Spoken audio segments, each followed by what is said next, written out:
And in high school, I wrote my senior paper on like the history of herbal medicine. What did your teachers think about that paper? I feel like they were just like, of course. I had like dreadlocks. Really?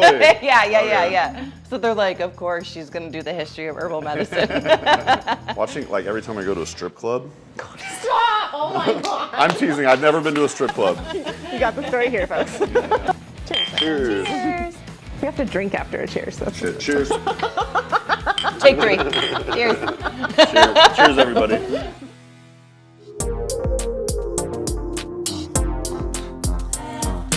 Welcome to the Herbalists After Hours, where the passing hours and the passion flowers, the vine unravels and the seeds will travel, and the arc can happen at the where community gathers, like elderberry boosts and immunity faster. Tend to the garden and the path is ours. Coming together to make it better with the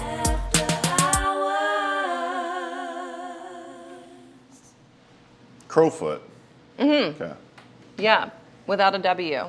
I know, I when I first put your name in my phone, I did with a W, and I was like, I'm pretty sure that's not correct. And then I double checked, I was like, oh, it is without a W. My grandmother's family changed it. It was with a W, but then they dropped the W when they came over to America, and now it's just Crofoot.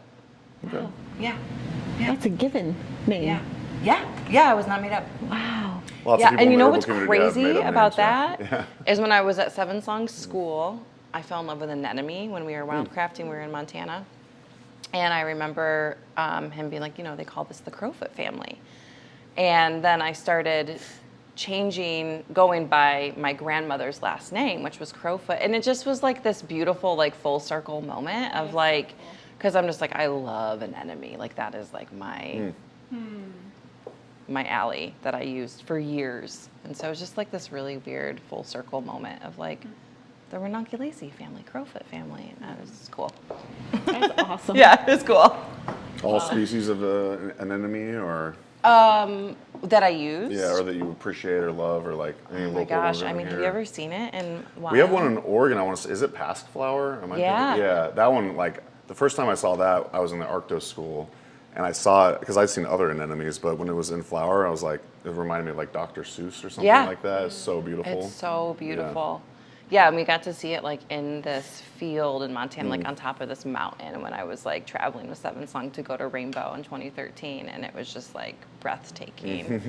But I think that species, I mean, there's a few, and then there's some that you can use interchangeably that actually grow here too, which has been interesting to like experiment with, like the East Coast ones, but yeah. You got any anemone tats? I don't have anemone tats. You know what's why? I don't have any plant tattoos besides this trillium on my hand. Oh wow, I never noticed that one before. That's cool. It was You wanna show really the camera? painful. It was very painful. Don't recommend. Oh, I would imagine. Oh my gosh, yeah. No. That's like when I get too little real estate, that's like the last desperate move. Yeah. Everything else is covered. Right now it's my palms and eyelids. Hey Alex, Hi, Mason. what's bringing you joy these days? Do you have kids? I have a daughter. You Yeah. do? Yeah, Do you have teenager, kids? I have a really adorable cat. Okay. It's kind of the same thing. Yeah. What's your cat's Yeah, name? Totally. Monsieur Tecumpois. Okay. Yeah, he only speaks French, so. Okay, that's right. So my kid's 5, and he just started kindergarten. Like And today. Like this week. Oh. Yeah. And I don't know if you experience this with your child, but just like watching them grow up Yeah. is the most like beautiful, heartbreaking experience. And it brings so much joy. Yeah. So My that, daughter just started high school. oh my gosh, Yeah. that's huge. Yeah. Same. Yeah. That's kind of Just a last cool week. Yeah, like yeah. thing between Totally. like Yeah. in different stages. It's very Yeah. moving. It's just like watching him become his own person and like what he likes and like these hobbies and like him developing into himself is amazing. So like that brings me joy like every day to like witness and to see and to be present with him in that. And then I would say goldenrod is bringing me joy right now. I love fall. Yeah. And just like the goldenrod fields are just so The beautiful. goldenrod fields here are incredible. We've been driving around Yeah. and it just like blows my mind. Yeah. Yeah. I feel like if I lived here, I would just like work with goldenrod exclusively because there's just so much goldenrod There's everywhere. I know. Yeah. Yeah. We used to, when I lived in Wisconsin, we would hang and dry it just like that, and then they'd immediately turn into poof balls. Yeah, these guys exactly. are old goldenrod from last year, which is amazing because they've kind of stayed. Yeah. But yeah, if you harvest them early before they open, Okay. that's how you can That's like the hack. preserve. Yeah, that's the All right, hack. cool. That's the hack. Awesome. Yeah, a lot of plants in the Asteraceae family that give you that fluff. That's kind of like the hack. Yeah. Yeah.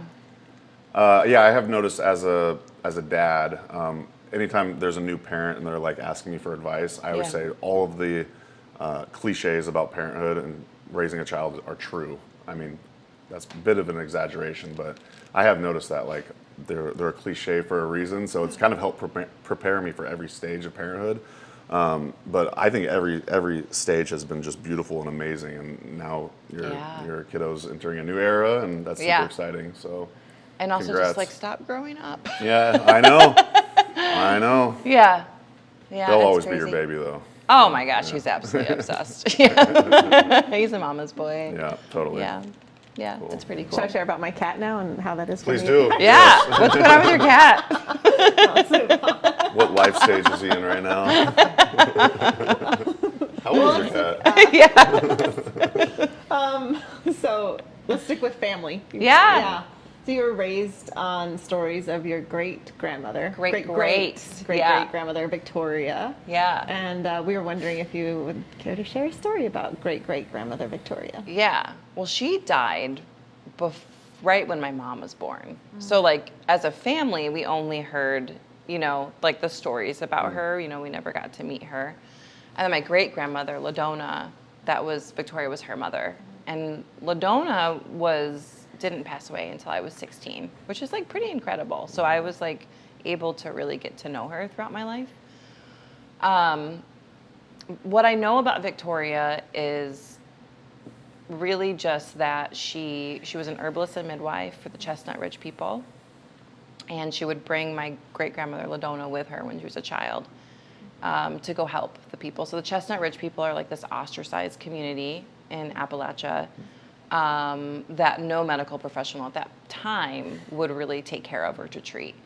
So everyone in the Chestnut Ridge people were pretty isolated.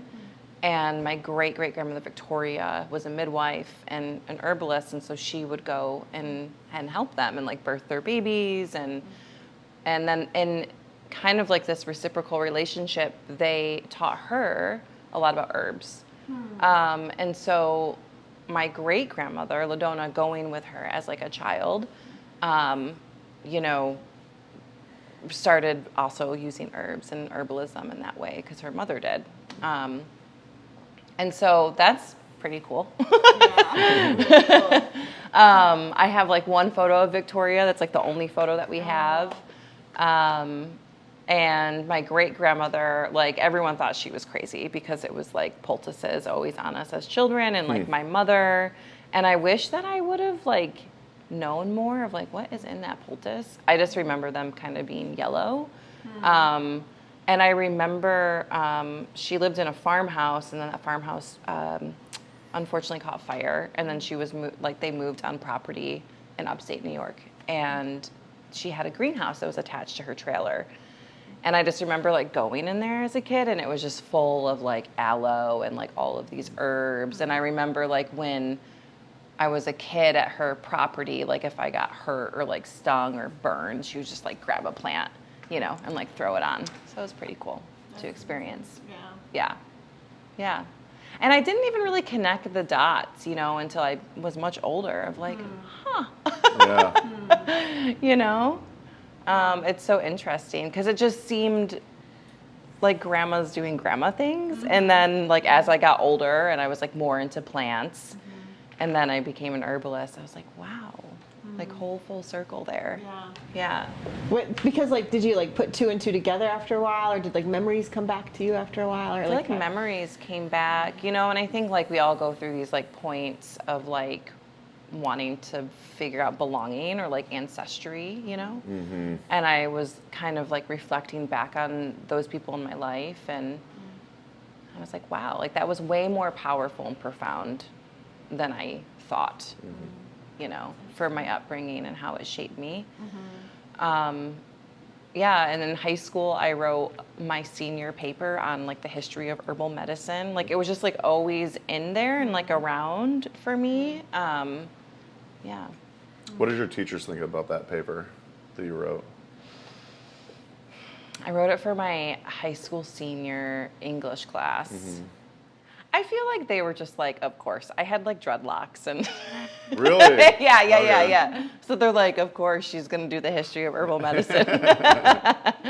But I think I got like an A. I think I got an A on that paper. I would love it if you transcribe that to the internet and post it as a blog post. I would love That to would read be it. good. I wish I could find it. I don't know. You don't I know think if they it have exists? it still, Okay. you know, because back in the day you had to like hand Oh, you turn it in. You have to turn it in. Okay, gotcha. Yeah. They give it back to you with the letter on the top. Yeah, and they stuff. do. Yeah, I wonder. Might be somewhere. I know. And I remember for that paper, I went to the library, to my school library. I grew up in like a really tiny town in upstate New York, and they had one book on herbalism, and it was, I still have it. I took it from the library. I'm sorry.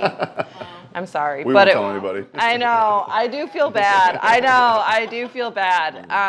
But there was no internet, you know, so it was like this precious book. It was like the Encyclopedia of Herbalism. That's cool. Yeah. Victoria died of cancer. And I do know that she was also ostracized as a practitioner for helping the Chestnut Ridge people. Those are like the only things that I really kind of know about her. Yeah. Do you have any hunches as to why the salves were yellow? Like any plants that you think she might have had in there, or is it just?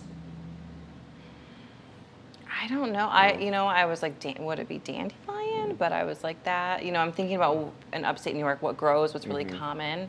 I mean, there's celandine, which is in the poppy family that has that yellow latex. I know in Appalachia, like the celandine was used a little bit more for like wart removal. Mustard. It could be a mustard poultice, you know, because I remember like with coughs, it would be yellow. So like to me, that makes sense. Cool. Yeah. Yeah. Like French's mustard and just Grab the Dijon. Yeah. Well, we're here in your beautiful, beautiful store. Thanks. And it was almost painful to like come in here and just like get set up for this because like I just want to like I could spend at least 2 hours just like going from like, you know, it's so beautiful here. Yeah. And we're wondering, this is the Bloodroot Herb Shop, and Yeah. so what's the significance behind the name? You know, it's funny because I don't use bloodroot medicinally. So I get a lot of people that come in and they ask me, you know, do you have any bloodroot products? And I'm like, I don't. Like, I don't really use it. It's a really powerful herb. It's, you know, at-risk, native eastern plant that grows in the woods. But I feel like what I wanted to kind of encompass was that not every plant needs to be used. You know, like when people are coming in and then you're commodifying herbs already as a practitioner or like as an herbalist, like make a living. I was like, what can I like buffer to like also tell people that like this philosophy of like, this is mine, or like I can take, or this like extraction kind of mindset around plants. You know, how can I kind of show that like sometimes the medicine is just like in its beauty and that it's just there, you know? And for me, like bloodroot really represents that. Like I look forward to bloodroot every spring. I'm just like, oh my God, I can't wait to see bloodroot. You know, and I like photograph bloodroot, and I just, it's a beautiful plant, and I feel like that is really like the medicine of that plant is that. So that's kind of the reason why I named it Bloodroot. And I know it's like kind of spooky and dark, so like there's moments where I'm like, oh, maybe I should have named it something a little bit more inclusive for people, but It's striking though. Yeah. I really like it. yeah, but it's cool because it gives me a moment to like educate folks too. Like they come in and they're like, oh, like what's bloodroot, you know? And I kind of tell them, and then I show them a picture, and they're just like, oh my gosh, like I had no idea. And then, you know, they'll be like, how do you use it? And I'm like, well, you know, I don't. Like I just think it's really beautiful, and like ants pollinate it, and it's so cool. And yeah. So that's kind of the reason behind bloodroot. Who's the interviewer that you said Mark Williams was saying we were kind of Oh, Terry Gross. Terry Gross? So we were going all Terry Gross on you, and we were like perusing your Instagram. I think we saw this on Instagram, but you were talking about potentially opening a satellite store or a second store and calling it Jewel Weed, or Yeah. maybe even renaming this store Jewel Weed. Yeah. A, is that happening? And B, why would you want to change the name or choose that name as a first store? Yeah. Well, it was because I was worried that Bloodroot was a little bit more like spooky and like off-putting to a certain demographic of people. And then I was also kind of thinking about how things have really shifted in the world. And I was thinking about Bloodroot and it's like energetics and like it's, it's like this heavy, it's like a heavy plant, it's used sparingly. There's like a lot of heat behind it. And then I was thinking about jewel weed in contrast as like this balm for heat and like this balm for like rashes and like irritation. And they kind of both are very opposite in that way.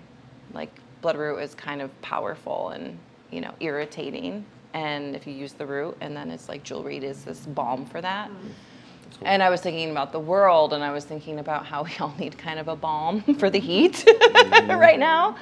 And so I was like, I like that, But I also really like the idea of if I had a couple shops and they were just named after native plants in Michigan, would be kind of cool. And then, that kind of is this also like entryway for other people to kind of come in and be like, what's this? Like, oh, what's Bloodroot? What's jewelweed? And this like other way to educate about these plants that are growing around these people that they don't maybe know about. So I'm not going to change the name.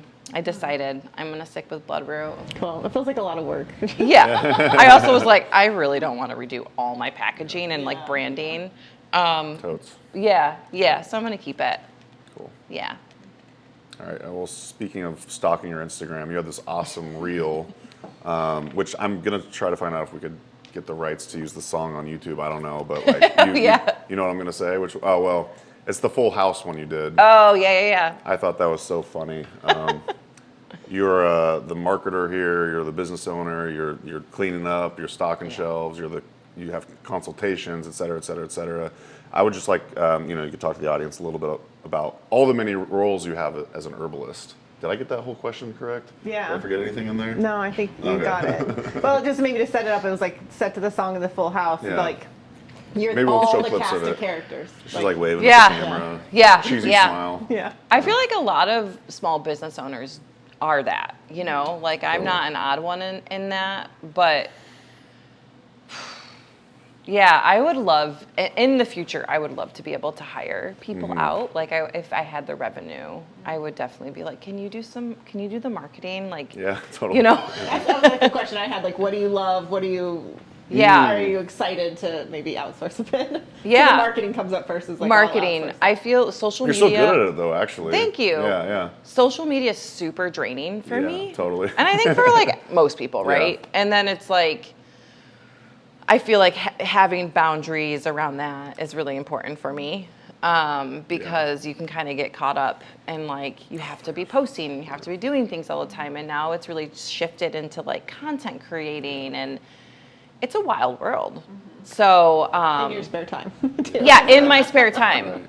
And so I feel like that takes up a lot of brain space. And then like, I feel really honestly, if I feel very overwhelmed half the time. I mean, I'm like also seeing clients in practice, and then I'm formulating for them, and they need refills sometimes weekly. And then I need to also be stocking the shop with inventory. And like here at the shop, I make most of the products. So like the tincture line, the teas, all the oils, all the simples are all from plants that I either grow or like wildcraft. Wow. So that is like a full-time job in itself. Yeah.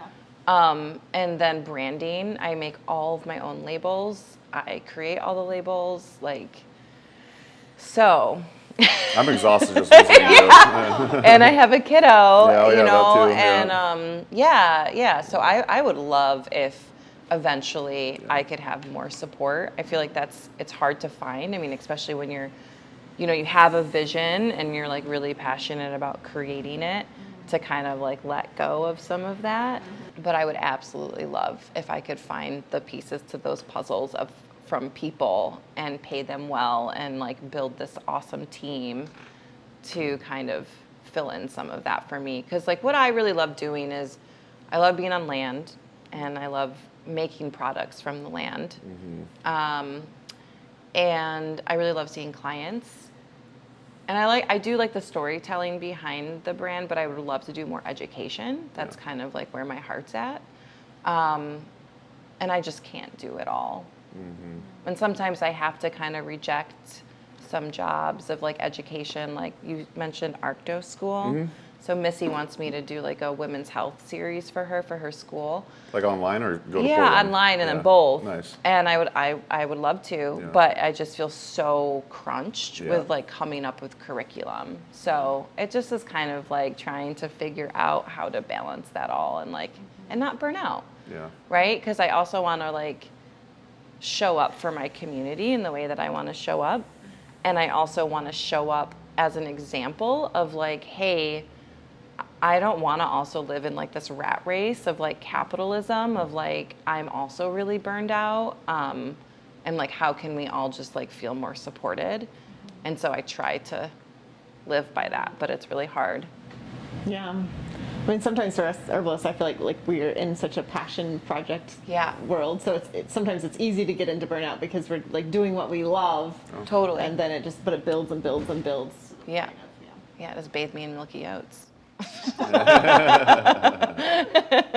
Yeah. It's hard. Yeah. Well, we have a quote that we wanted to share with you, from you. Oh! This is your quote. This is your quote. We think, at least. Yeah. So you wrote, I think it was on maybe your website, that you're guided by the belief that herbalism is not just medicine, but a practice of radical care. And we were wondering, mutual aid is a big part of your joie de vie. And What was that? Excuse me?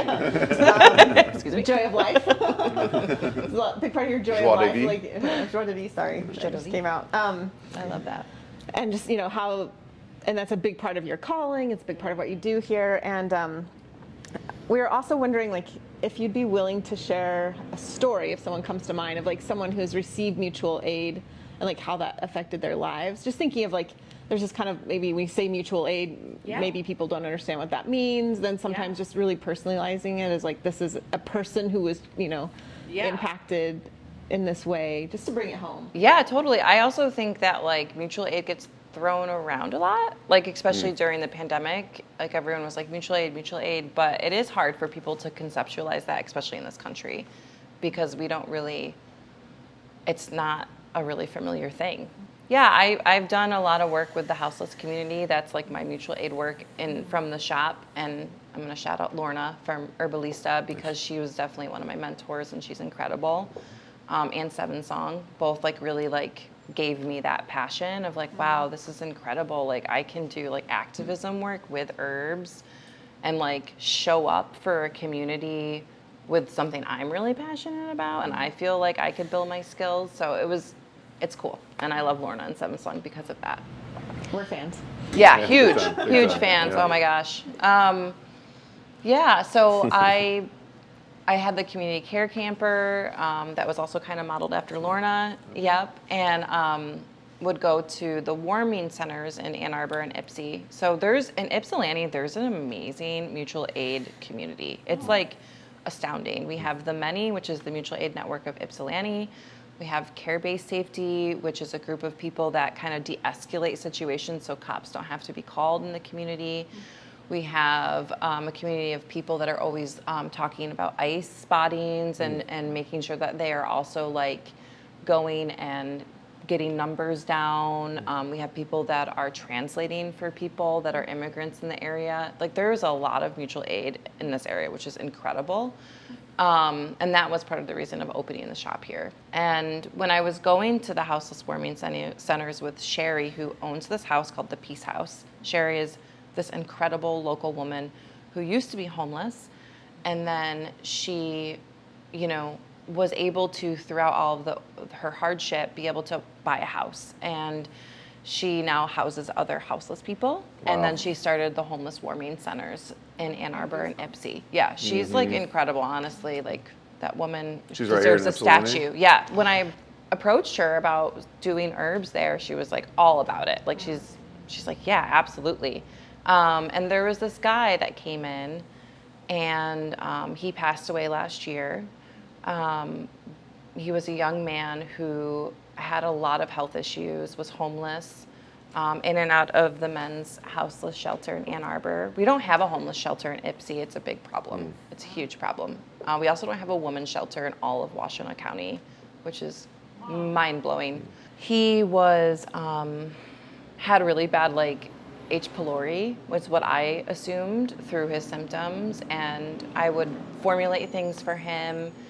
And I just remember, like, the first day that I was there, like, setting up, like, he cried for, like, the first 15 minutes of just our conversation because he just wasn't even able to, like, get into the hospital or, like, healthcare, or, like, his health insurance was always dropping. He was homeless. There was mental health issues. The doctors just kept giving him, like, antibiotics to help with the digestive issues, but they were just causing it to kind of be worse. And, you know, people that are houseless also aren't able to really get food. So, like, we were just talking about this yesterday at the Great Lakes Herb Fair because I was on a clinical herbal panel, and we were kind of the foundations of, like, health and how you incorporate those things in your clinical consultations.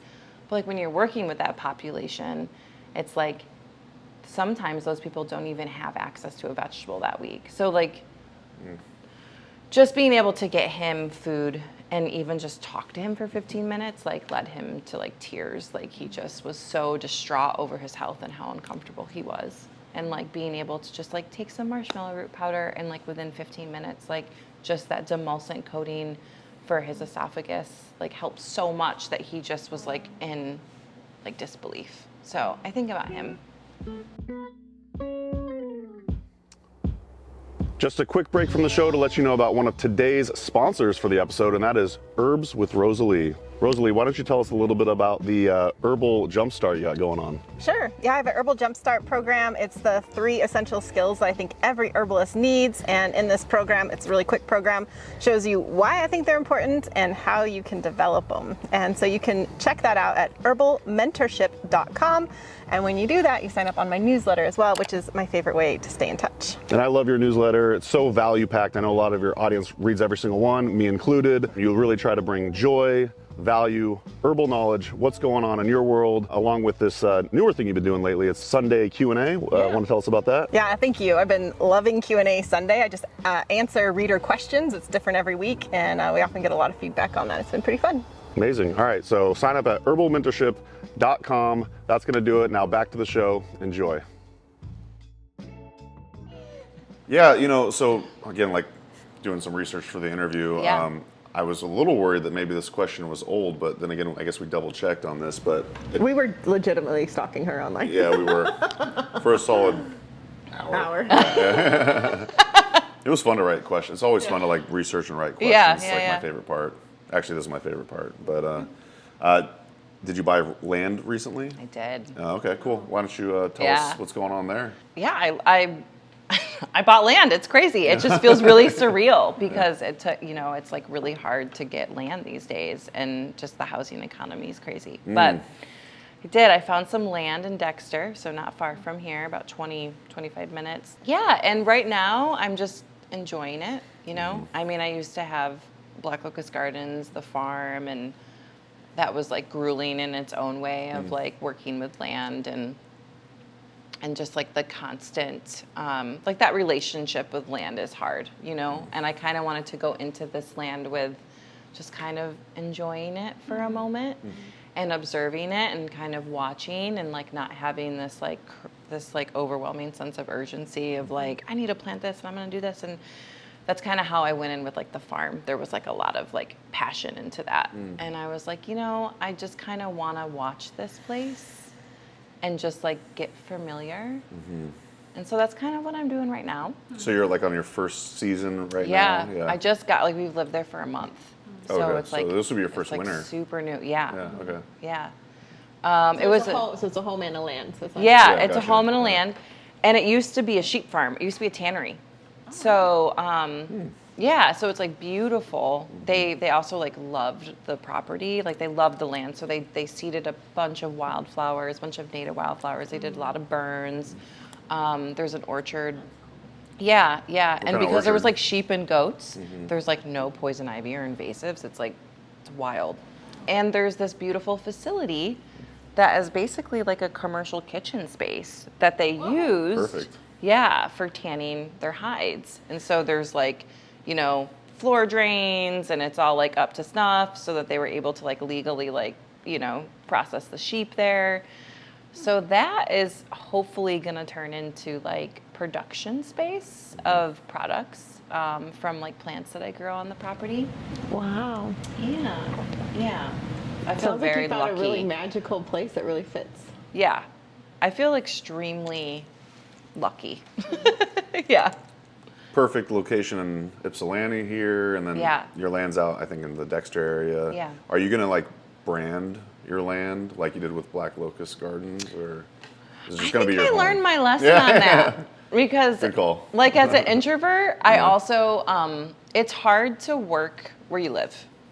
Like, oh, 100%. you know, Yeah, I and get that. I mean, I loved having the farm and the land, and like that was like losing that was a lot of grief. But I think that you know, you'd also get people like just stopping at your house and being like, "Hey, can I get a tour?" You know, and you're like, "I'm just trying to eat dinner with my kid," My day off. which like I loved, but I also was just like, you know, it's hard to not have that separation for me personally. So I don't think I'm gonna brand it. But I would love to just be able to have like that employee that can like come out and help me harvest and like make products and then, you know, use that as like a production space and maybe a classroom space. That's lovely. Yeah, yeah. And I'm gonna have some hoop houses so I can still kind of grow herbs and dry them, but never at the capacity that I was at as like a farmer. Yeah, too old. I'm a retired farmer at 37. You paid your dues. Yeah, my body can't do it anymore. I get that. Yeah. We have a plant question for you.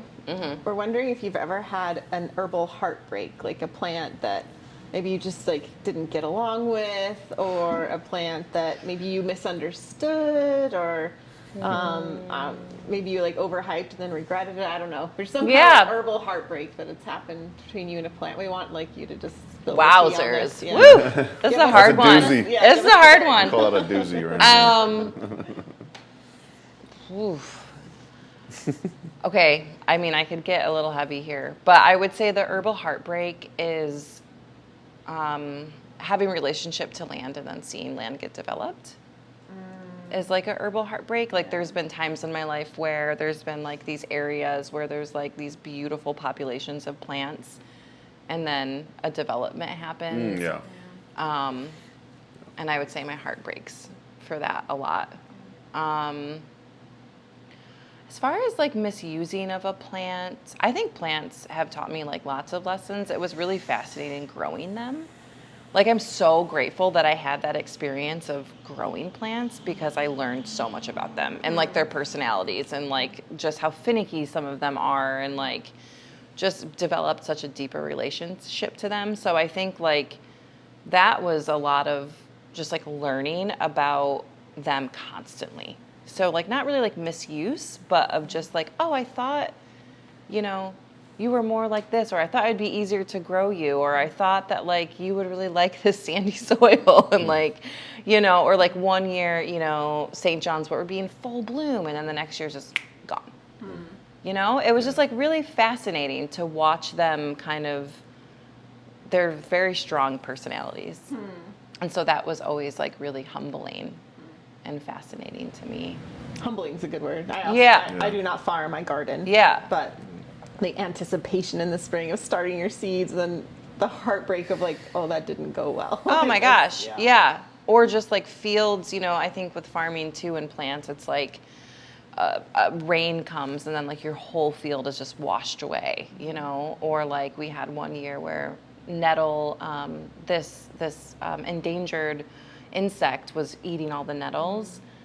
And we had this like decision to make of like, do we like spray or not in like an organic way? Because we were certified organic, and we both were just like, nah, we'll just let them eat the nettle. Yeah, but we lost, that whole crop, but it was also like, it's okay. I don't know if that doesn't really answer that question, but there was a lot of heartbreak. There's a lot of heartbreak. Yeah, there's a lot of heartbreak in that. Yeah, especially as a farmer. I mean, it's just like constant problem solving with plants and herbs, and like, losing whole crops some years and being like pretty devastated. Yeah. Yeah, it felt like there was kind of two different parts of that heartbreak story. And the first one, I just wanted to comment on. Yeah. I remember I was probably in 5th grade, and my older brother's 3 years older than me. And he pointed this thing out, which I thought was so insightful. He was like, and we grew up in West Eugene, so he would just notice it around where we lived, but there'd be like apartment complexes that would get developed, and it would be called like Oak Meadows or something like that. And basically what they'd do is like, bulldoze the entire area. Bulldoze the oaks. Yeah, exactly. Right. And then they'd call it what was there before. And it was like, once he pointed that out, I was like, that's actually very sad. So sad. It's like a graveyard. Yeah, exactly. Yeah. And then so. But do you have any comments on any of that? Yeah, do you have any herbal heartbreaks? Yeah. Do you guys have herbal heartbreaks? When you asked that question originally, I was like, that's a great question. such a good I have question. no answer. Yeah. Yeah. I haven't really, I should, now that I know that the tables are going to get turned, I should probably start thinking about these more. You probably have one, I though. could share an herbal Yeah. heartbreak. I feel this one's like kind of a strange one for me because I have regrets and I don't both, but so I'm kind of an obsessive personality, and like when I Are go you? in on something, I kind of go all in. And the I would say like the first decade of herbal studies, every new plant I heard about, I wanted to work with. Just every single one of them. And Mountain Rose Herbs and other apothecaries made that really easy. Yeah. I would just be like, oh, yerba mansa, great, order it. And I'd order it in a larger quantity. And recently, I have a very big basement, and I had a whole wall of all these dried herbs. And I started looking at them. Some of these are 10 years old, and I just hadn't touched them. Like I'd collected them, and maybe worked with them a little bit, but Like they were baseball cards or something. yeah. And I ended up throwing away a ton of plant material and Composted. Yeah, composted. I did compost it, but it was like heartbreaking, and I definitely had regrets of just like, but I did and I didn't, because I also I learned a lot through that process. It's not like I didn't touch those herbs, I did, but it's just like I didn't need a quart of yerba mansa, or whatever, I wish I'd done smaller quantities, and now I just have like my favorite herbs that I'm drawn to, and I still work with new plants from time to time, but it's not this like, I'm going to work with 5 new plants this week, kind of mentality. So I'm much more conscious now about like what I'm, bringing in and, using. And now like when people give me herbal stuff, which people do a lot, it's very kind. I'm very much like, I will use it or give it away right away. Like I'm just like, no more collecting of things. So, but it was heartbreaking. I mean, it was a lot of herbs. Like it was a huge garbage sack that then we brought out to the compost. But it was sad. That is sad. I've totally done that. Yeah. I mean, I think that like when you're learning, you get really excited and you think that you need all these things. So you're like, just in case, or like, what if this, or like, ooh, I could try this. Yeah. And someone talks about a plant and you're like, oh, so cool. like, oh my gosh. Yeah. Yep. Yeah. Yeah, totally. Well, you've done a lot of, or actually you go. Sorry. I forgot that I asked the Well, you've done a lot of. It doesn't have to be like that. I meant This read isn't it. the Herbs with Rosalie podcast. I caught myself. I remember. That's so You funny. were also here. Well, you've done a lot of first aid.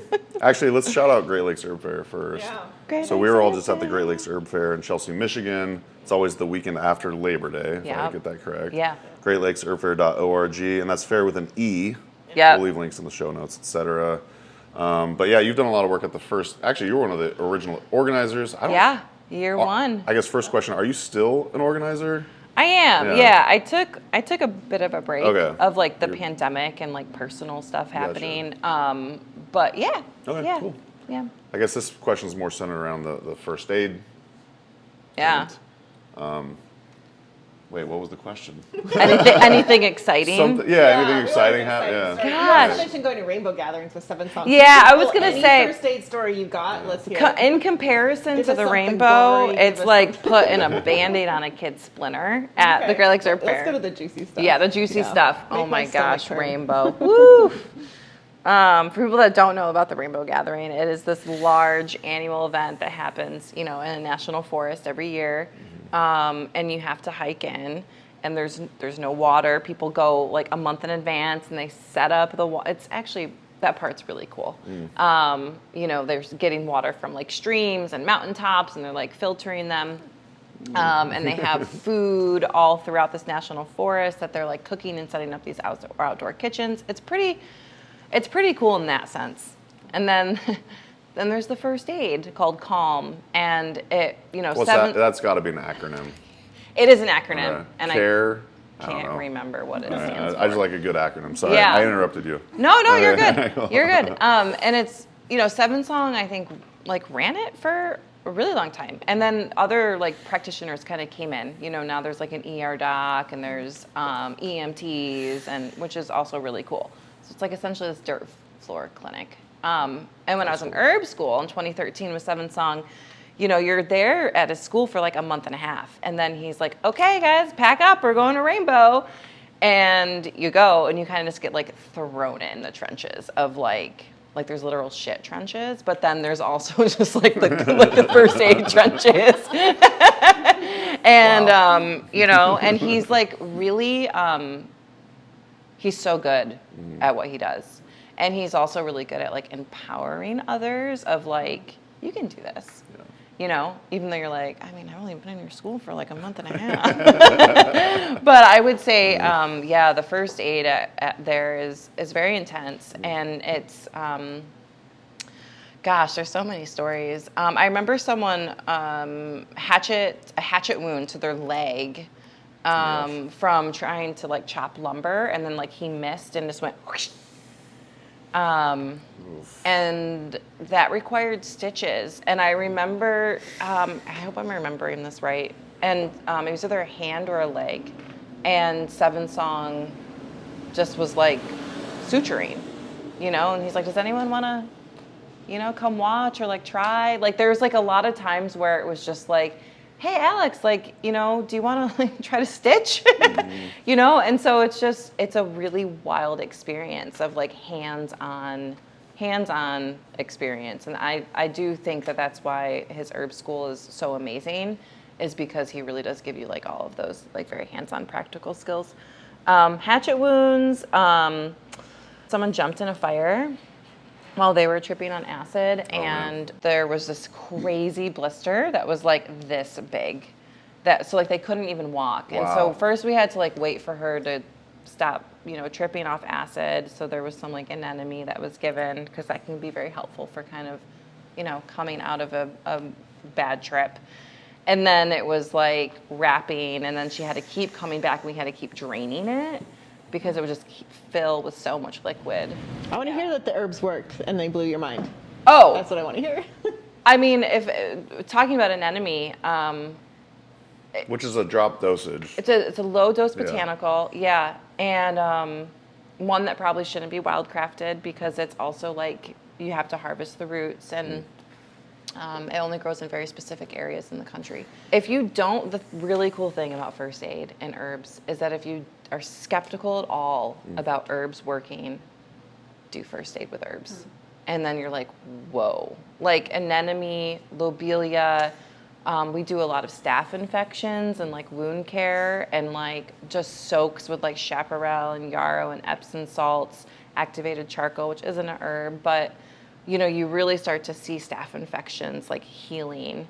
And also like anemone, like people that are, tripping either on mushrooms or acid, or having like a psychosis moment. There's a lot of people that go to Rainbow that stop taking their medications, or they forget their medications.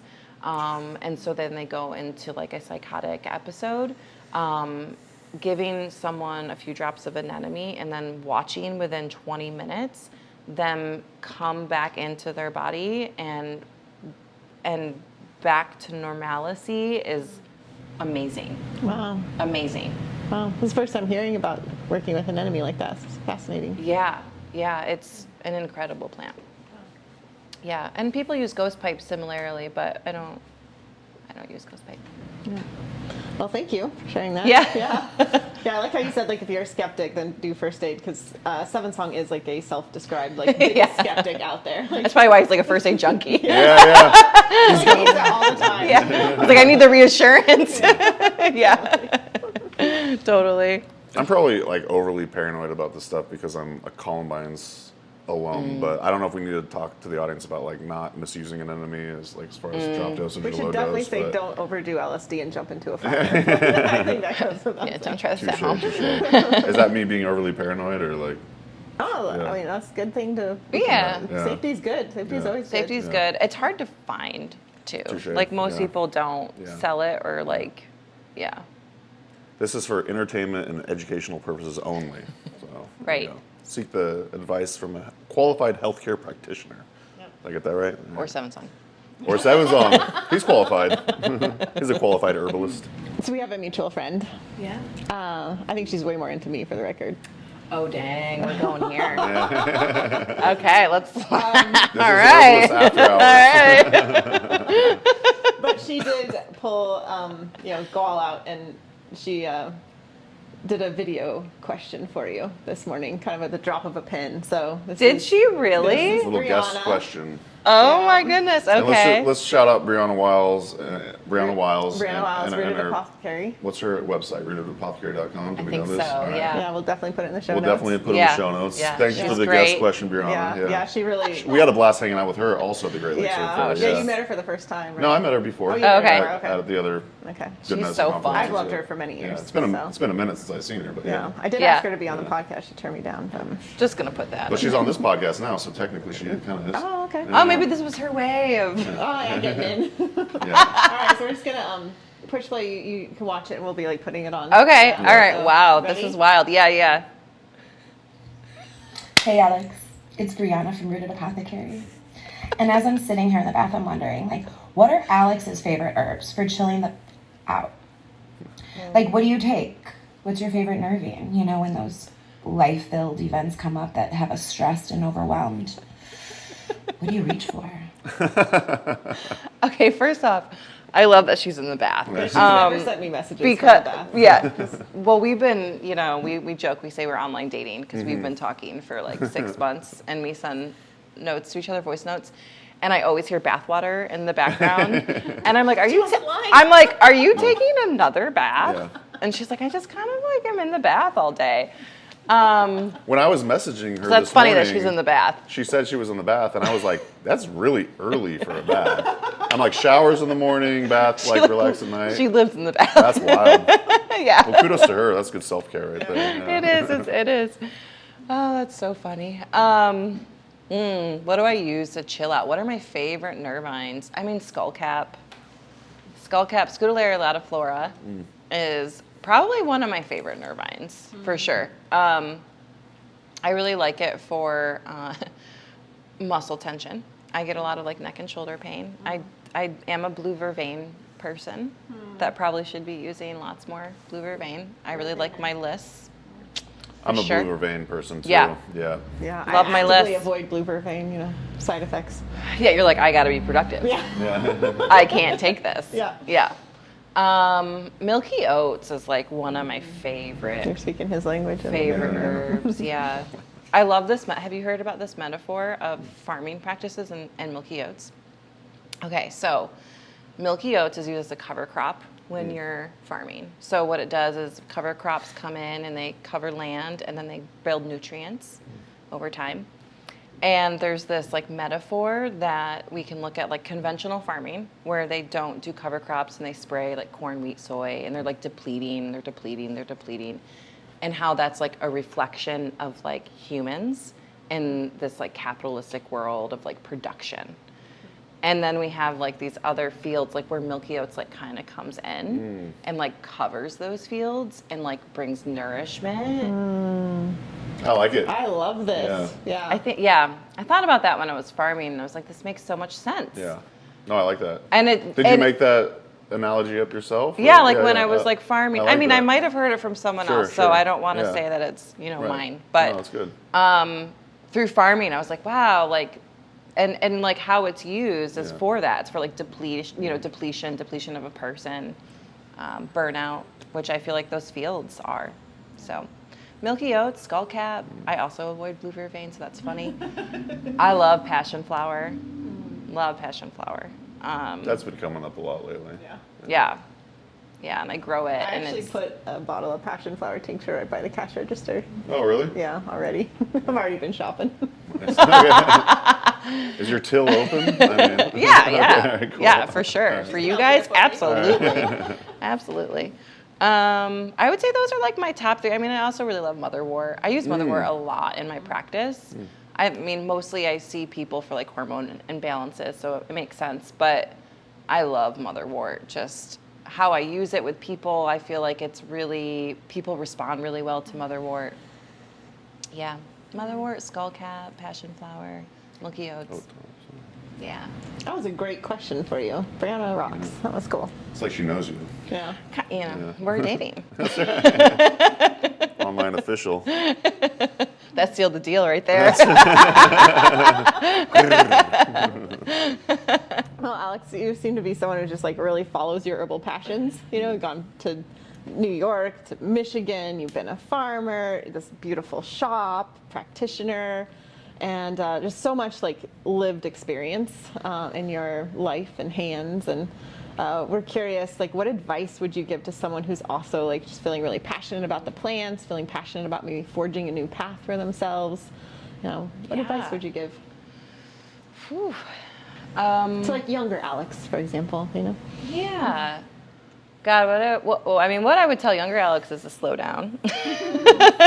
Would she have listened? No, definitely not. Even if you knew it was future you talking to you and you looked just like you but a little bit older? Yeah, I don't think so, because I probably young Alex would be like, no, but I got to do this. Okay. Like, what are you talking about? Like, I'm not going to get there if I don't do all these things. That's a conundrum. I know, it is. It really is. Blue vervain. I would tell people that it's really easy to look on Instagram, and it's really easy to look outward for direction, and it's really easy to compare yourself and to think like, oh, like I don't even have a garden, or like I don't even know where to begin, or like I don't even like feel like I have this connection to plants, or like, oh, I don't, it's really easy to get wrapped up in that. And I think that you don't need those things to start. Like, it can be so simple, it can be so small. And I would just tell people to just start where they're at, and like, don't try to compare yourself to everyone else. Don't think about the things that like you don't have in comparison to someone else, and like you're never going to be able to achieve that or get there. Just start where you're at is kind of what I would recommend. Small things, connect with people in your community. Find mentors if that's, the direction you want to go. Yeah.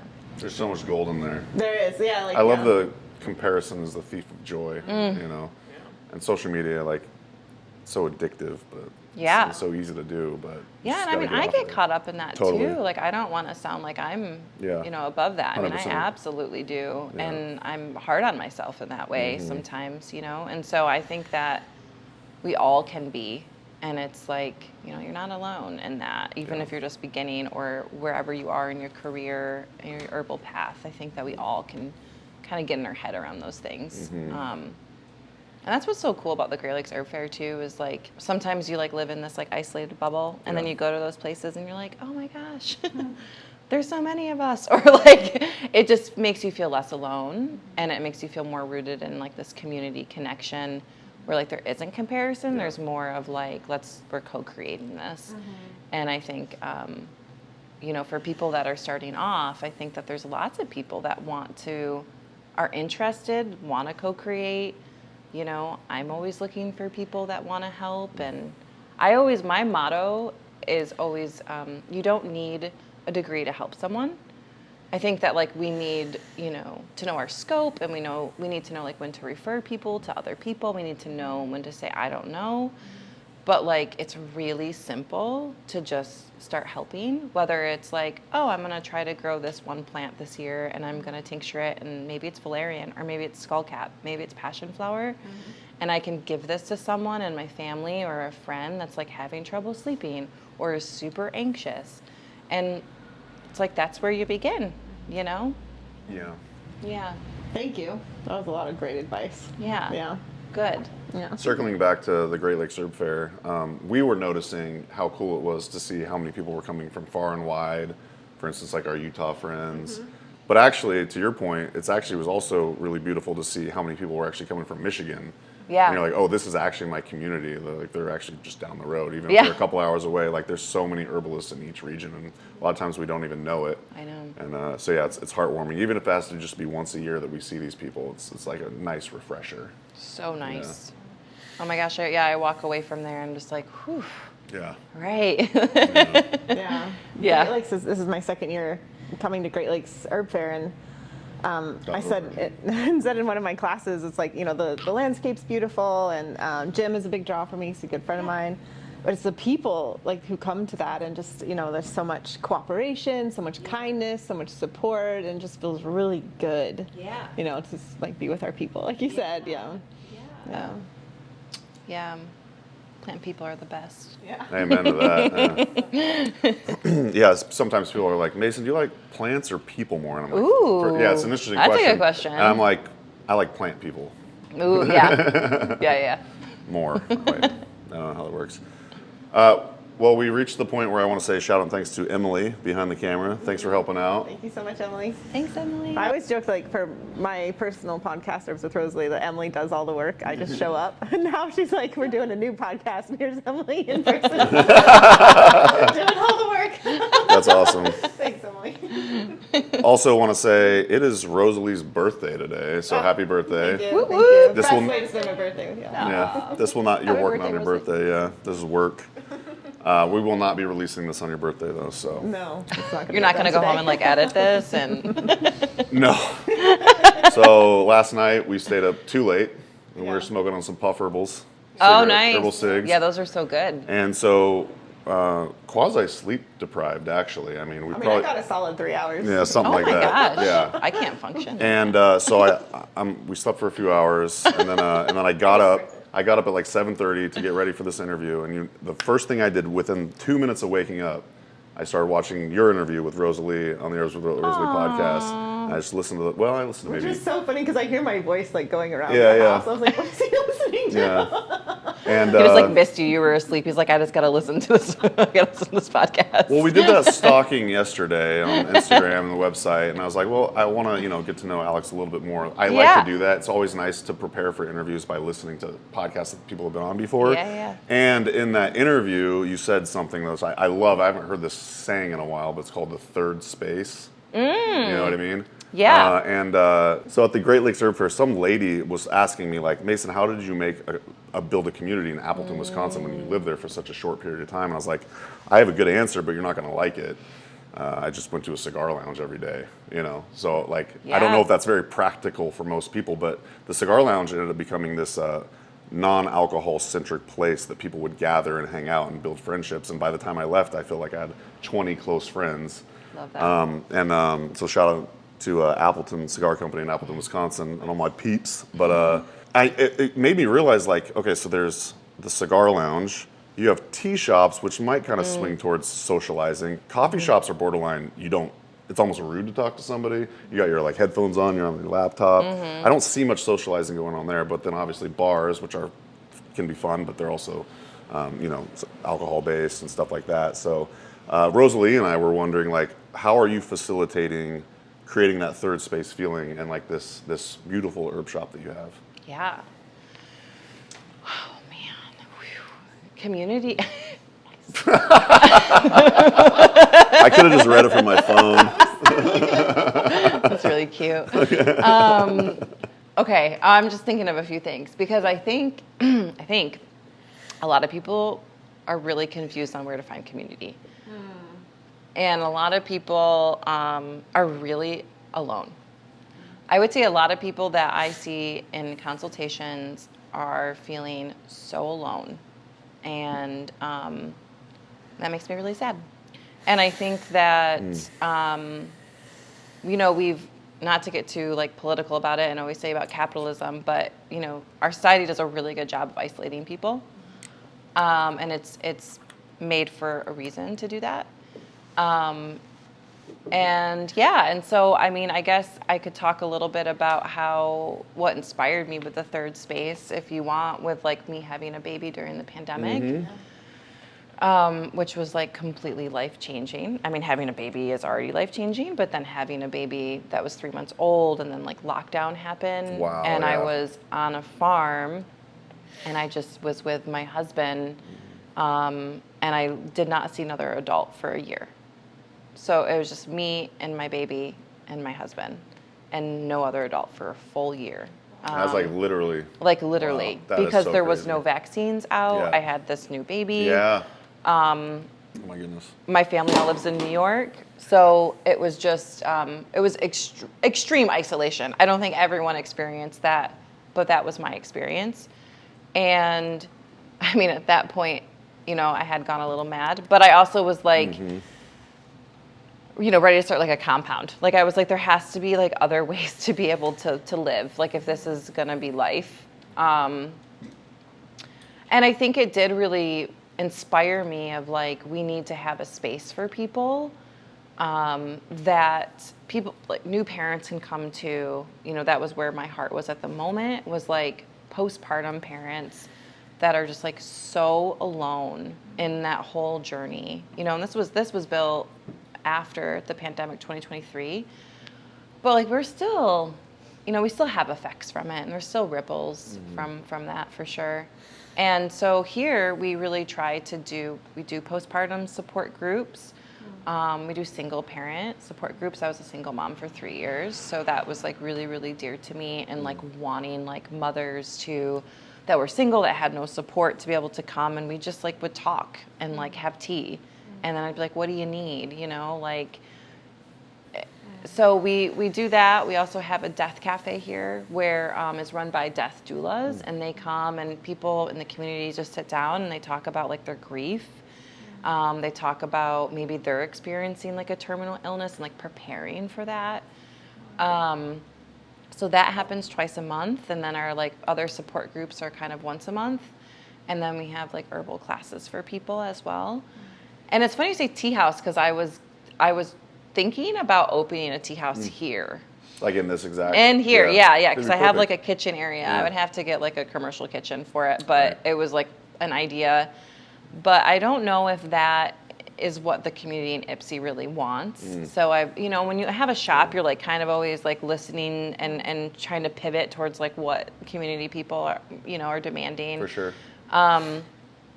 And yeah, so like the space has been, you know, we have gatherings. Sometimes we do solstice gatherings here, and those are all free, and we'll just have like big feasts. Sometimes we have like free music out front, or like right here, and like a little acoustic show will happen. And, you know, we'll have like mocktails or teas. So yeah, I think that like we're living up to like the third space. You know, I would love like more. I'm trying to constantly connect with like midwives and doulas, and I'm like, hey, like what could we do here that could like feel supportive for like parents and like new parents? I like the idea of like offering like a wellness day for like new moms, where we can do like herbal foot soaks and like hold their baby for them, and you know, all sorts of little things for people. Oh, it's so beautiful. It really is. Yeah, I Thanks. feel very inspired right now. Aw. Yeah, just this is like how herbalists change the world, you know, it's by being just the heart of community support. Yeah, there should be an apothecary everywhere, every town. Yeah. Yeah. Yeah. I realized when I was setting up the question, I didn't actually define third space. Do you know what it means? I can't remember. Okay, so basically a third space, from my recollection, Yeah. is you got work. Well, Right. we should start with, you got home, then you got work, and then you got the place that you might want to congregate with other people outside of those two places. So, Yeah. third space. Yeah. Yeah. Yeah, I don't know if we're like there yet, you know, like a lot of people just kind of, they come in, but there are a lot of people that come in for like we have a free zine table, you know, we have other mutual aid stuff that's like on the free table that's like right behind you, like Plan B and like condoms, and people kind of come in and just grab stuff that they need, and like we'll chat, or like they're like, hey, do you know like where I could find this, or so kind of like also being a resource for the community, which feels really good. Yeah, back in Eugene, there was an herb shop. Well, it was a couple different iterations, so I can't remember the exact name, but it's no longer around. But do y'all remember Occupy Medical? Yeah. It was like a kind of a free clinic in Eugene. With Susan? Yep, Susie Lupi, yeah, exactly. And amongst many, many others, doctors, nurses, etc. But we would host once a month classes at this herb shop. And that was, I'm getting goosebumps. It was definitely like old school, like Mason getting into herbalism and stuff like that. And those were some of my favorite times, just getting together, like someone would kind of teach, and then we'd all get together and then like make herbal medicine. It was so fun. So, yeah. I love that. Kind of felt like a third space in the herbal world. So, yeah, that felt good. Yeah, for the plant nerds. 100%. Oh, yeah. Yeah, Yeah. I love that so much. Absolutely. Sometimes we have like community days where like we'll get people that'll come and just help me press tinctures. And that's like fun, and like we can kind of all just chat, and I give them like a trade, or like here, like take some herbs home and like try it out, and yeah. Oh, that's really cool. Yeah, it's fun. Yeah, I would like to see more, and like just want everyone to kind of come in and like be able to like use the space in that way. It'd be really cool. Yeah. Well, such a beautiful space. I can only assume like the momentum is, growing and building, and with that. Well, part of our wishes with these interviews is that we want to know the herbalist beyond the plants. Yeah. And Mason and I were gym bros. For life. Do you guys lift? We do, Yeah. Do you even lift, bro? Yeah. Lift, bro? She got kettlebells. What's your weight? Yeah. How much you bench press? Got my trap bar. Yeah. Oh, yeah. I like lifting as well. But we are like we You do talk- too? Yeah, I lift. Oh, nice.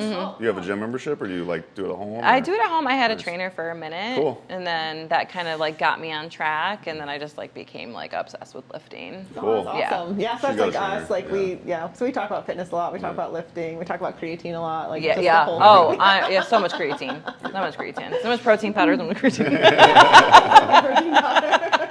I actually ordered a case of protein shakes to Jim's house.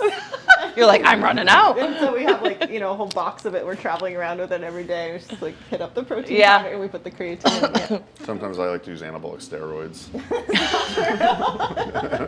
Wow, you're going to We like can the cut that out. extreme. It's just one other thing. Is this a herbal podcast? Is there a plant? You're like, is there a plant that I can convert into a steroid? Right. Herbal steroids. It's in turmeric, right? Right, yeah. No, it's not. Okay. Well, so within that umbrella, we saw Nice that setup. you've gotten into pole dancing, and so we were Yeah. interested because that sounds like an incredible exercise. Yeah, you guys should try it. Have you thought about it? That would be some. I actually have that'd be thought some about good it, and B-roll. I yeah, do you have the pole here? I do. I was actually Alright. going to set it up in the We'll- shop, and we'll then I bust was it out, like, yeah. I'll maybe see what I that might got. be a little much if I have a pole in the shop. But It actually, I have been interested just in the purely like the Yeah. body. I like body weight exercises. Like at my old house, I had a rope climb in my garage. Yeah. And it was like 2-story, and then I had so I started out by putting a pull-up bar in my living room, yeah. and then I was like, Your gateway. yeah, and then I was like, oh shit. I could do monkey bars through my living room. So from my hallway to my kitchen, I had monkey bars. That's like And- really, that's amazing. Yeah, it was super cool, and I like body weight exercise and stuff like that. So I was like, a pull would be like watching like every time I go to a strip club. Stop! Oh my god! I'm teasing. I've never been to a strip club. I Anyways, love this. But we support sex but workers. it looks like insane exercise, like holding yourself up. We and love the sex contorting. workers. Yeah, exactly. Yeah, ain't no shame in your game, baby. I was just trying to be funny, but it didn't work. Okay. Anyways, it does It look. was shocking. I was shocked. It was shocking. I was shocked. I just knew it was after hours. I just didn't know we were going there. There's an amazing strip club right around the corner. from Let's here. hit it up after the Yeah. interview. All right, cool. Not like a 10 a.m. Yeah, that's like it's sad. Sorry. It's like Sorry. really sad. What were we talking about? Oh We were yeah. asking her about pole dancing, so yeah. she asked you if you're interested, and that was a I legitimately am. I am quite honestly, a little intimidated. Because it does seem like there's probably a major learning curve, but Wait, you were, anyways. Yeah, just tell us about your fascination with how'd you get into it? I mean, I'm not what's it all about? good. Yeah, totally. I like just got it because I love dance. I like love going to ballets. I go to ballets cool. all the time. There's Nice. actually like an amazing like art scene in Ann Arbor mostly, and they have like the most amazing performances. And so I love dance, I love ballet, and I like to be able to like move I like lifting weights, but it's such a different way to experience your body when you're like dancing and you're on a pole, and there's also like sensuality there and there's embodiment. Sometimes I think about like, what do I want to embody? Like, what ancestors or like what plant, like what virtues, Jim talking about like those virtues of herbalists. Like I think about those things a lot, and think about that with dance and movement too, of just like, what do I want to embody? And how can I, give myself more self-esteem or like feel more in touch with myself? And I feel like pole dancing is definitely a gateway for that. Of, just like remembering your sensuality and like your erotic side, but also like it's hard. It's like a lot of core work. It's a lot of like upper body strength. And it's challenging in that way because like we're not moving our body really ever in those ways. And so, yeah, it's just like a challenge. That's awesome. And it's sexy. Yeah. Actually, this memory just came to me, if you don't mind. I have a pole dancing story. Oh yeah, okay. So After hours. when I first started getting into herbalism, the first class I ever took was making oils and salves and lip balms. And I was just obsessed, right? Just completely obsessed. And so I started making so much salves, like just an insane amount of salves. I couldn't stop myself. And I made Obsessive personality. Yeah, totally. Like it was like ridiculous amounts. And I made a ton of arnica salve. And I sent it to my friend who's a pole dancer. Yeah. And I just did it out of like, I was just trying, it was like zucchinis in the summer kind of situation where I'm just like handing out stuff to all my friends. Like, I'm just making it. But I sent it to her, not really even thinking about it. But she wrote back and she's like, oh, me and all the girls like have lots of bruises from the pole. And I put the arnica on and it just erased the bruises. That's cool. Like magic. Herbs work. Yeah, and she was like, can you send more? And I was like, hells yeah, I can. Yeah, we're in business, baby. That's like your gateway. Like Rosalie became rich from like pole dancers. There's a market for that. That's how she built her empire. Got the story here, folks. Yeah. But that really was like a very first like, oh, herbs really work for me kind of situation. That's Yeah. so cool. Yeah, I'd kind of forgot. Well, and that like reminds me too of like the community of dancers, which is really cool. Like there's the community of like gym and like lifting, and like there's this really cool community of dancers and like pole dancers that is just like really empowering, you know? Well, that's like she said. I shared it with all the girls, and like it's gone now. Can you send more? It was like a cool thing. And she was like, it was awesome. I love that about it too. It's like, it's really empowering. Everyone cheers you on, and it's like very beginner friendly too. I mean, it's hard. I mean, again, I'm not good at it. I'm still practicing, but it's fun. Cool. Well, good for you. Yeah. Like going out and just knowing that you love it. You love the sensuality of it. You love the core work, and you love just all of it, and just trying something new. Yeah. It's awesome. Yeah. It's fun. I was just trying to remember. I know there's another herbalist. I want to say her name's Amy Gold. She's in the herbal community. And she teaches pole dancing, so there's definitely some crossover there. But yeah, it's having Seems its natural. moment. It's having a moment. Yeah, in the last few years, I feel like it's been having its moment. Everyone's like, "Oh, this is actually like really fun and like, and hard and challenging and yeah." Oh, I guarantee you, like your obliques are so sore the next day, and just have, like Just like traps, limping. all the above. Yeah.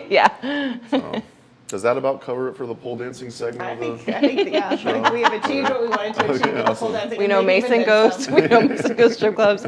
We know Rosalie built her empire off of Arnica Sam's pole dancers. This is what we were going for after hours. Yes. Mission accomplished. All right.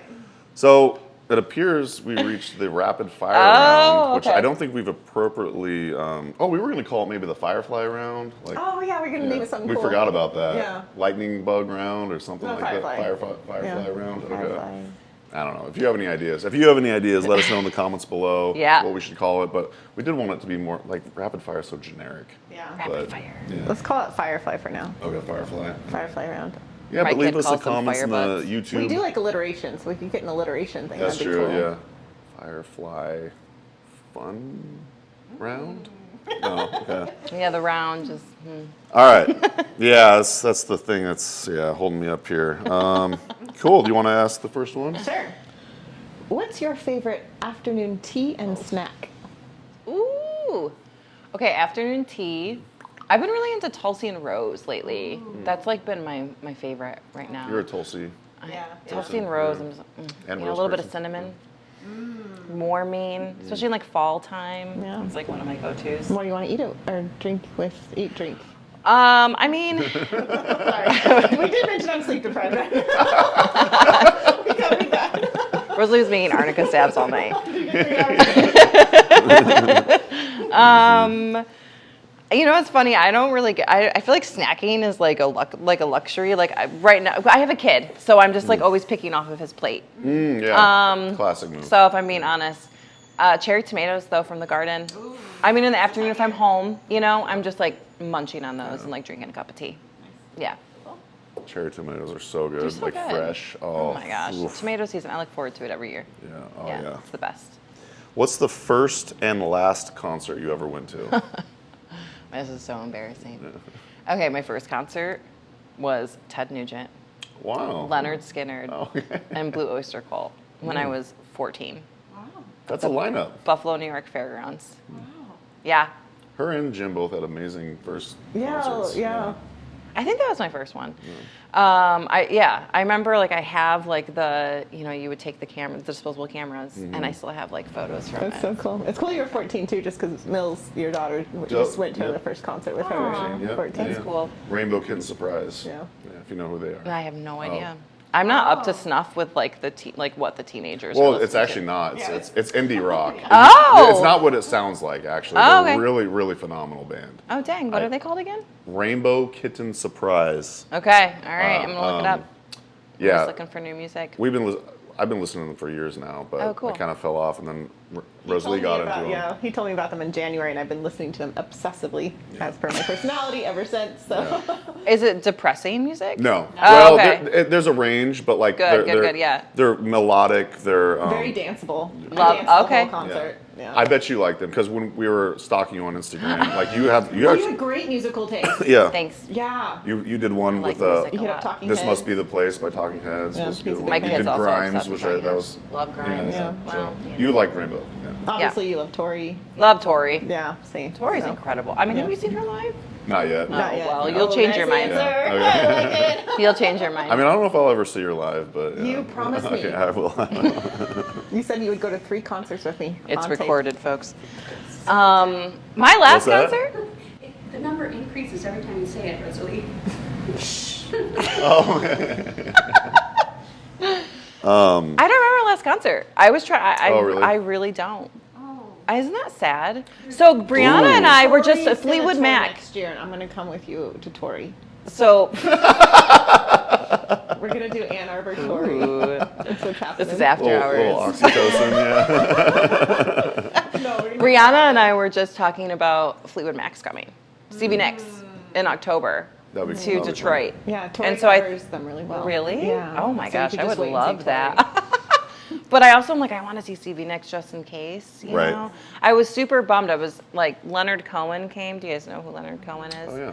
You know, he came to Lansing, Michigan. Like, this is a long time ago. This was like 10 years ago. It was right before I moved to Ithaca to go to herb school, and I didn't go. And then he passed away like 2 or 3 years later. So No regrets. no regrets. So I'm trying to make sure I go to the Stevie Nicks concert because Cool. you just never know. With Brianna, that's gonna be awesome. Yeah, it'll be fun. We heard Fleetwood Mac this morning. at We Toasty. did. Yeah, we did. Classic. So, what do you prefer? Yellow calendula or orange calendula? Is there a difference? It's kind of meant to be a silly question, to be honest. We might not ever use that question again. Yeah, we chose- Okay, but look at this dried calendula up there. Beautiful. Oh. And that's orange. That Okay, is- so I will say from a growing standpoint, the orange stays really bright longer than the yellow. Like yellow will eventually start to like fade a lot faster. That actually makes And then the orange variety is like really, really vibrant for a really, really long time. So I kind of have to go with orange, to be honest. Yeah. Yeah. What are the odds that you handpicked that yourself, or was it? I did not handpick no. that myself. No. Okay. That's from Foster Farm Botanicals in Vermont. Oh, nice. They make good stuff. They do. Yeah, or grow good their stuff. quality is like Yeah. incredible. Yeah, a lot Yeah. of these herbs are like Oshala, Foster Cool. Farm. Nice. Yeah, small growers. Foster Farm is another place I want to visit in Vermont. Yeah. Yeah, that'd be they're awesome. incredible. I've Take never me been with. there. But, what's that? Take me with. You want to go? I do. Road yeah. trip. Yeah. Oh yeah. All right, it's on. Which book has changed your life the most? Women Who Run with the Wolves.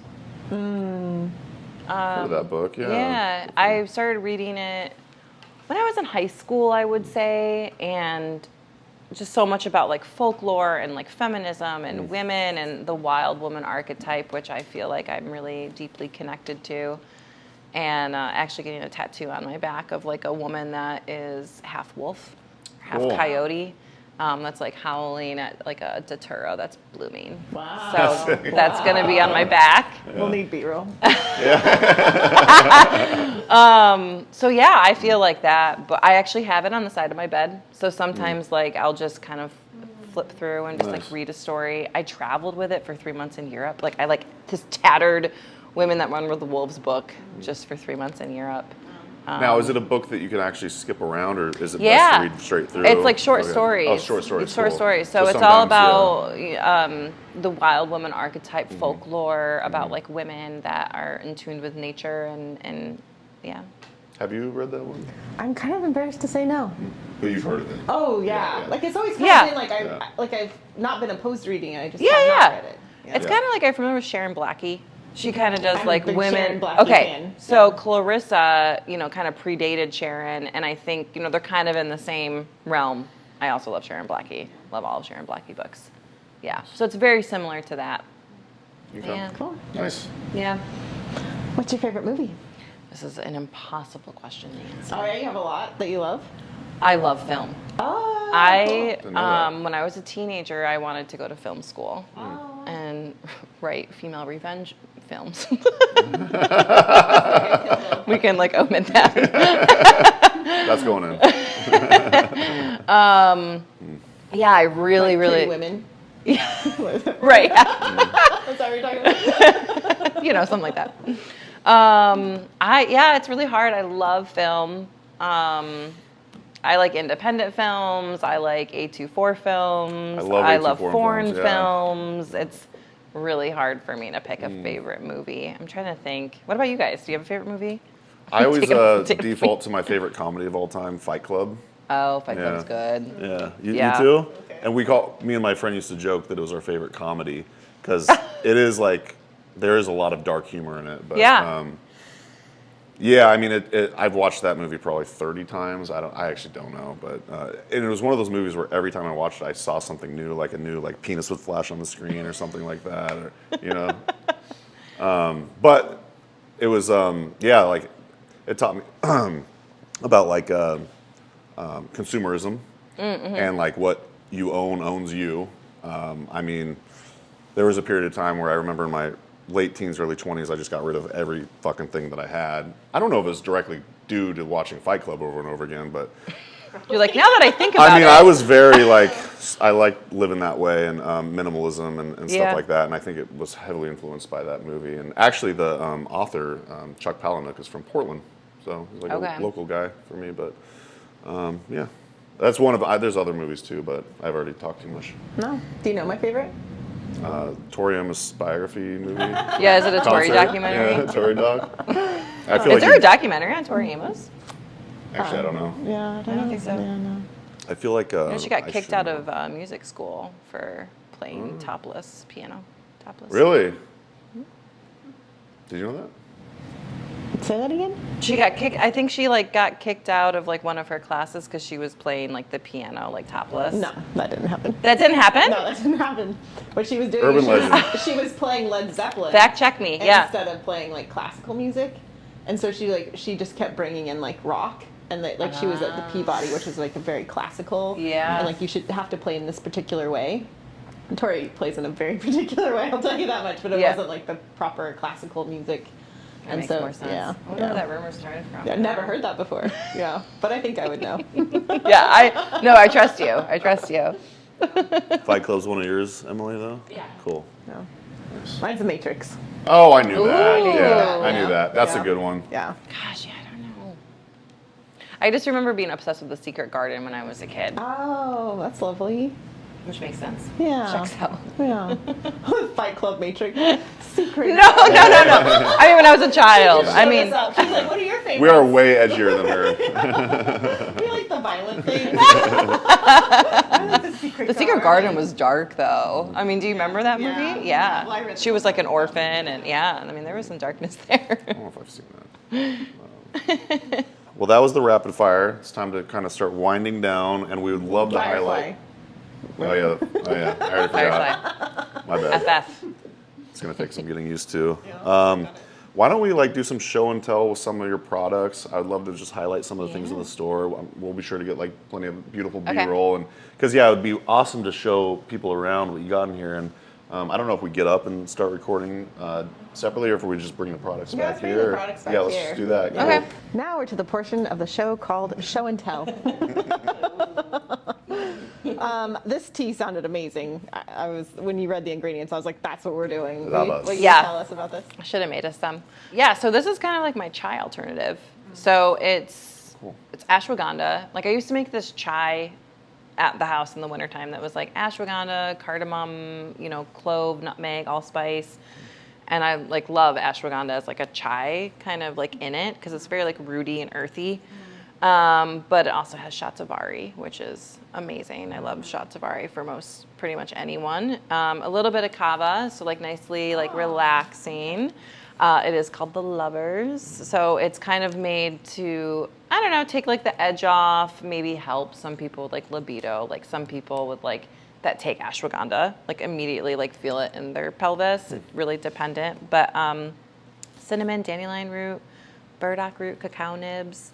And I tell people to usually steep this in like a milk base and then sweeten it with maple syrup. And it's really, Did you say really- there was cacao in there too? Yeah. Yeah. Cacao nibs, yeah. And So you're kind of cardamom. slowly Yeah, cacao nibs, cardamom. simmering milk, and then Yeah. throwing Yeah, it in. yeah, All right, yeah. I'm cool. definitely taking some of that home Yeah. for my husband. Yes. Yeah, so that'll be a fun. Yeah. brew for us And it's got to some enjoy. Damiana in it. Like it's just kind of uplifting and like relaxing at the same time. Yeah. Yeah. Yeah, It's good. Saber's gonna like it. Yeah. Be a sweet gift after I've abandoned him for a while. I'm gonna bring home Let's the connect. tea for him. I love Damiana so much. Yeah. Like I used to, when I would work trade shows and stuff, like I would take it before, sitting at the booth for 10 hours straight. Like, I don't know, just put me in the right headspace. Yeah. Yeah. It's really uplifting. Yeah, totally. Yeah. Nice, good show and tell. Yeah. Got What you another got? one? Oh. With all these products, so like they're available here in Ypsilanti, Yeah. but are you able to actually buy that tea online? Yeah. Okay, So cool. everything is listed on the website, Bloodrootherbshop.com. bloodrootherbshop.com. Yep. Cool. Nice. Yeah. Probably no one can use this one. It's a random one, but it's stressless. Who's stressed these days? Come on. In here we've got milky oats, which you were sharing about in such a lovely way. Lemon balm, Yeah. passion flower, then vanilla, cardamom, anise, honey, Yeah. glycerin, water. This sounds so delicious. It's so tasty. Yeah. I used to put a little bit of black pepper in it and kind of make Oh, it like this interesting. sweet, spicy. And I took that out and I also added passion flower. So I used to make this when I had products from the farm, and then I just got it back in Okay. like recently. And I was like, I think we all need a little bit of passion flower too, with like the lemon balm and the milky oats. Yeah. Yeah. Let's give it a try. Yeah. No, it's good. A little drop on the little hand there. Are you going to try some, Rosalie? Or? Yeah, so this is like the tropho restorative kind of that we were talking about with the milky oats, where it's like you take over a long period of time to really help with like the burnout, like the frazzled and like kind of wired and tired. And I love that term, tropho restorative. Tropho Yeah. restorative. Is that kind of like our Western herbalism answer to the word like tonic?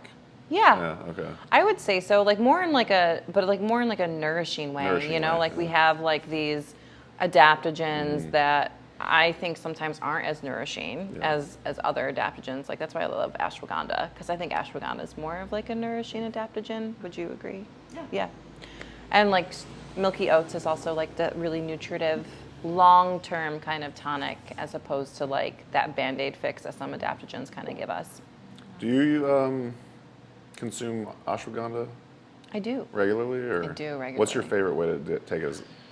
Because you were recommending like the powder, right? Yeah, or I do Gaia. Gaia capsules. Yeah. I Gotcha. do too. Yeah. You do I do that, the Gaia and then capsules, the liquid photo capsules I really like Yeah, from that's them. the ones. I'm like, I need this now. those are oh, you feel it? You feel it? Yeah. Wow. Yeah. Yeah, for I sure. think I need that more in my life. Yeah. It is very helpful, but I do like putting it in. I mean, it's when you drink it on its own. I mean, it's powerful. Like it's very earthy. It's bitter. You know, and compliance with people is hard. So I'm always Totally. trying to figure out how to put things in formulas that Compliance taste on good. this is gonna be really high. Yeah. You know, I like when it's like stress less. It's like, and it's like the taste of it is so delicious. It's like a but it's little not even desserty. stressful to take it. Yeah. You know, it's like, oh, okay, I hope that. Yeah. You know, it's like, whoa, like that just smells really good. Good. Did you Yeah. learn your medicine making from Seven Song too, or was that from a different herb school? Or you Seven Song, Yeah, yeah, okay, mostly, nice, yeah. okay. I mean, he's like again, that school is just so like comprehensive of like everything. Like you wildcraft together and you harvest and then you make the medicine there. Like it's very hands-on. But it took me a really long time to learn how to make tinctures taste good. You know, because like when I first came out of herb school, I was all excited and I was like, "Oh, you don't feel good?" And then I'd like blend something for someone. They're like, "Oh my god, this is terrible," you know. And it takes a really long time to be like, "How can I like make this medicinal but also really yummy?" Right? But yeah. Well done. Yeah. Cheers. Thanks. Tasty. Thank you. Yeah. Other products, or was that? Do you have anything? I don't know. It seems like you're often coming up with new creations and you're thinking Yeah. about things. Do you have yeah. anything like coming up that Good call. Yeah. you're excited about? Yeah, I just took out some more debt to expand the shop, all for good cause though, hopefully. So over the next like 2 months, we're going to be coming out about 30 to 40 new products. Wow. I don't know if I'm going to be able to do it in 2 months, but like in the next few months, that's the goal.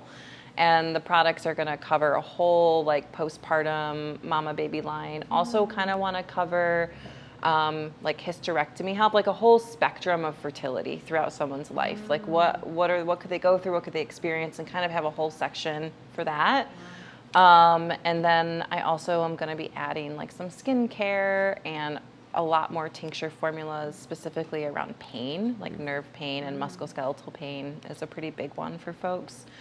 Salves, so lots of stuff, more tea blends, and yeah. Nice. That'll be available in this beautiful store as well as online. Online, yeah. Yep. I did want to point the audience in the direction of you have some online education offerings as well, like a couple ebooks for download. If you want to tell us about that. Yeah, I came out with I think it's a 120-page ebook on. It's called "The Roots That Run Deep," and it's about pelvic floor dysfunction and pain and pleasure. So, a lot of times in my clinical practice, I work with people that have pelvic floor dysfunctions, and it's been really cool over the last few years to be able to figure out that herbs can actually really help people that have like chronic pelvic pain, because it's really common. It's like a lot more common than we anticipate or even really know about. And so, yeah, there's that's available. And then there's also one that is cervical care. So it's about people that have experienced LEEP procedures or biopsies or cones or and how to kind of help your immune system fight off those viruses, as well as herbs that we can use as like suppositories to heal tissue. Okay. Wow, that's amazing. That's like really important stuff to be putting out there. And yeah, thank you. Yeah. So you offer consultations as well, both do. in person and via Zoom? Yeah. Okay. Yep. And would you say that would be maybe your area of expertise if one of the viewers potentially wants to work with you, or? Yeah, I mean, I think that it just has kind of like led me into, it's funny, you learn so much about who you are through your clients.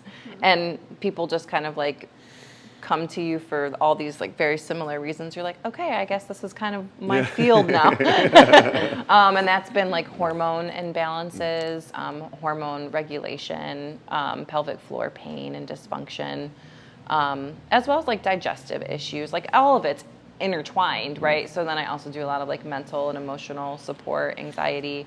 So like I'll work with anything. Sure. I love a good like challenge, Yeah. but I would say that I do have a big passion for like reproductive health for sure. Is there anything else we might have left out of all these beautiful things you're putting out into the world? I don't think so. Please start an herb school. Oh snap! Yeah. Would you mind? I would like to. Yeah. It's on my radar. You have a lot of different facets of how, I mean, we kind of covered that before. Yeah. But you're also a doula. Yeah. And you know, we didn't even get into that. So, Yeah. yeah. Well, I mean, it's a lot. You do a lot. So, Do you take a lot Props. of rhodiola? Like, No, I need rhodiola makes me feel crazy. Like I get like shaky if I take rhodiola. It is very energizing I for me, need too. like I need to like cool the fire. you're just naturally. yeah. It's like I'm also obsessive. Yeah. Yeah, very obsessive. recognize that, yeah. Like just like tunnel vision. Mm-hmm. Yeah. Sweet. Yeah, well. Well, yeah. On that note. Yeah. I mean, where do we go from here? You are So wonderful. so wonderful. This has been so lovely. Yeah, thank you. Thank you. We love your commitment to your community, to mutual aid, to really, being a place and a person that is fostering help for folks.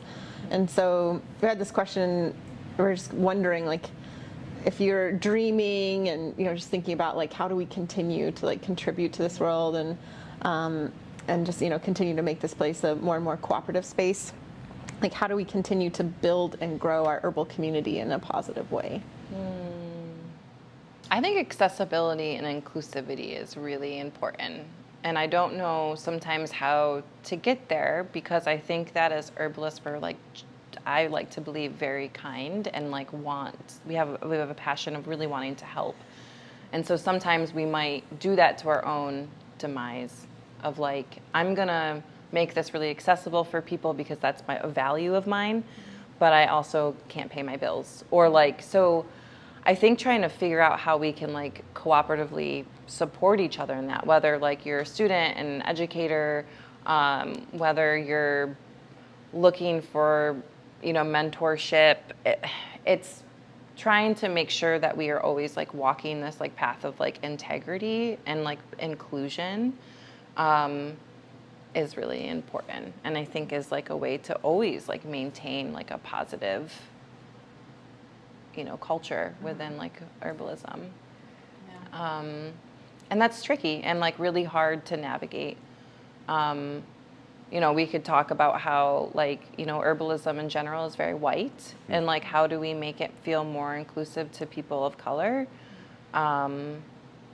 And that's something that I'm always kind of thinking about and like in this space and like being in a community, and whether that's like giving scholarships, and acknowledging, those things and being vocal about it, I think is like step one, and building trust, which is also like takes time.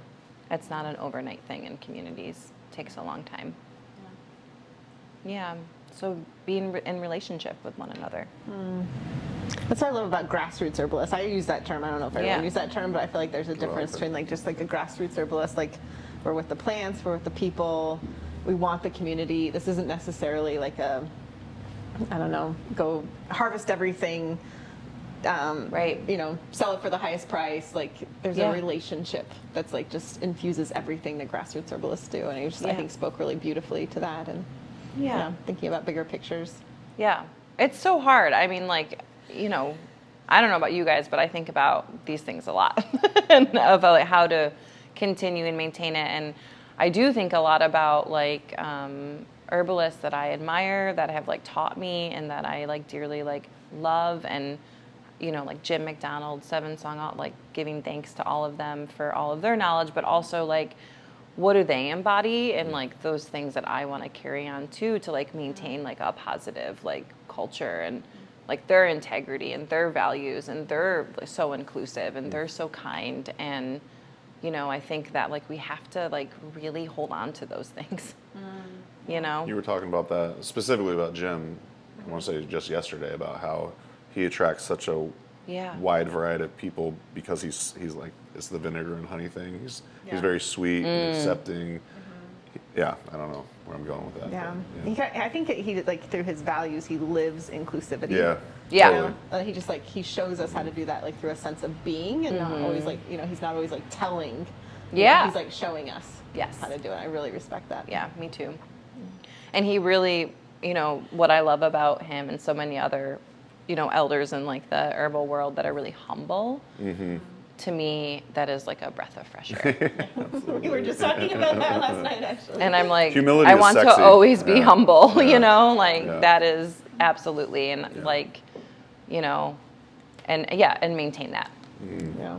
Yeah. That's nice. We made a deal. I told him if I ever like made a deal. non-humble, like he has to snap me out of it. Iranian. Rosalie, the diva, she like has her trailer and she's like, this has to be like this way. I can see it coming. That's why we made the deal. Emily knows The what I'm talking Beyonce about. of herbs. Well, we've called her the Taylor Swift of herbs. So. Yeah. It's like paparazzi. It's like, gosh, Rosalie. No, it's not going to happen. Hang out with Tori Amos, I'll do anything, but You got to pull your leverage somehow. This is all for Tori. Yeah, it's one big long con. Totally. The twist. Yeah, we all got Plot. into herbalism for the fame and money. Yeah. That's humbling in itself, isn't it? Yeah. That was sarcastic, by the way. Yep, All right. absolutely. All right. Yep. All right, good. Yep. This has been awesome. this has been so much fun. It has Oh my been really gosh. fun. Thank you. I would just like to say we have just had an amazing long weekend at Herbal Yeah. Fair. Your son started school today. Yeah. Your shop was closed. We kind of begged her. to do Yeah, this. we kind of guilt tripped you, actually. Peer pressure. Yeah. Thank you so much. This is Thank just you. so Yeah. lovely, It's really and just cool. being in this space is so lovely. Thanks. And yeah, it's just been. I feel like, I feel honored that you guys would want to interview me, honestly. The feeling is very mutual. Absolutely. Yeah, thanks for honoring us. Yeah. Thanks to y'all for tuning in. Yeah, thanks. And what's the final thing that we say now? What did Jerry Springer say? What did he say? Final thoughts. Is that what it was? That is what it was? Yeah. And then we're back for the final thoughts. We need to come up with a good way to end the show. Better than this. Peace. See you in the next episode. Bye, everybody. Bye. Thanks so much for tuning in to Herbalists After Hours. If you enjoyed this episode, then we know you're gonna love this one. You're also going to love this one.